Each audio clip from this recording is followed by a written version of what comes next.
Кој попрецизно го чувствува пулсот на граѓаните на Крива Паланка за можно отворање на рудник за антимон во нивната општина? Раководството на СДСМ или градоначалникот Сашко Митовски, еден од ретките од нивните редови. Од една страна, партиското раководство неколку дена држи пресови против отворањето на рудникот поради загриженост за животната средина и инсистира на одржување на локален референдум. Обвинува дека зад рудникот стои финансиер на ВМРО ДПМН и го обвинува градоначалникот дека е во дослух со премиерот Христијан Мицкоски. Од друга страна, градоначалникот вели дека почитувањето на еколошките стандарди е нешто за кое не смее да има дилема, но од испротивставувањето на отворање на рудник во рударски град како Крива Паланка е спротивно и на волјата и на интересите на жителите на општината. Зачуден е од партискиот став за кој не бил консултиран. На ваков начин ги збунуваме граѓаните и си правиме политичка штета, вели тој. Вистина сум тотално изненаден по однос на наративот во самите соопштенија, ќе кажам словно луди соопштенија.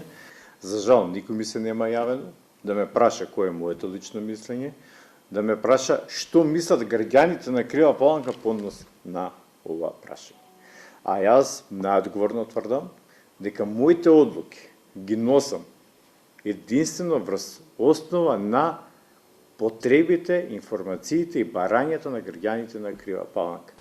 Митовски вели дека општината нема никаква надлежност ниту во отворањето, ниту во контролата на рудник и можел да се огради од темата, но оти чувствува должност да го пренесе ставот на граѓаните. Филипче денеска повтори дека загриженоста доаѓа токму од граѓаните на Крива Паланка кои немаат доверба дека ќе бидат запазени сите еколошки стандарди при изградбата на рудник за антимон. Го обвини градоначалникот за неспособност. Нашата реакција и соопштенијата, не би коментирал квалификациите, потекнуваат од реакции на луѓе у Крива Паланка.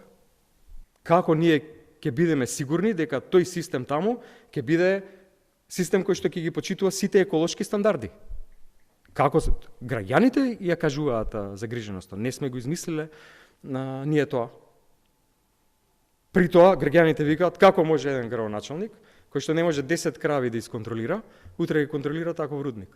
Потоа со 10 крави не може да се справи. Повторното отворање на рудникот за антимон Крстов дол кај Крива Паланка, кој работел до пред половина век, ја најави премиерот Мицкоски пред 2 недели.